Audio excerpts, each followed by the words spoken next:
जूनागढ़ के भैंसाण से ये खबर सामने आ रही है, जहां पर एक बुजुर्ग पर मधुमक्खी के झुंड ने हमला कर दिया था। दरअसल ये जो बुजुर्ग है वो अपनी बाड़ी में काम कर रहे थे। उस दौरान अचानक ही जहरीली मधुमक्खियों के झुंड ने बुजुर्ग पर हमला किया।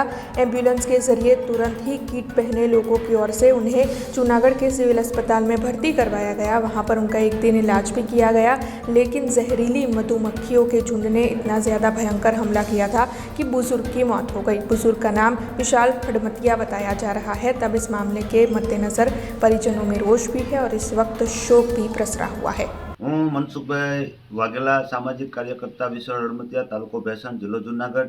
अमरा गामे तारीख 7/1/2024 रोज एक चकाभाई आलाभाई वाघेला तेओ खेत मजूरी कामे गेला त्यारे तेने उपर झेरी मधमाखीना झुंडे हुमलो करता तेओ त्या खेतरमां पड़ी गया हता।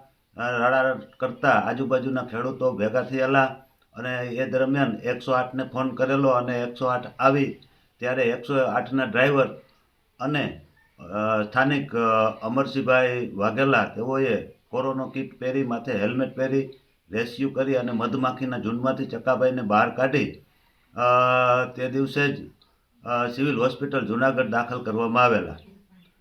જૂનાગઢ સિવિલ હોસ્પિટલમાં તેઓ આઈસીયુની અંદર 24 કલાક સારવાર મળેલી અને સારવાર દરમિયાન તારીખ 8ના રોજ ચકાભાઈ આલાભાઈ વાઘેલા રહેવાસી વિશાળ ફળમતિયા ઉંમર વર્ષ 75 તેઓ ખેત મજૂર તેમનું મૃत्यु થયેલું છે। हमसे जुड़े रहने के लिए हमारे YouTube चैनल को सब्सक्राइब करें और नई वीडियो की नोटिफिकेशन के लिए बेल आइकॉन को दबाएं।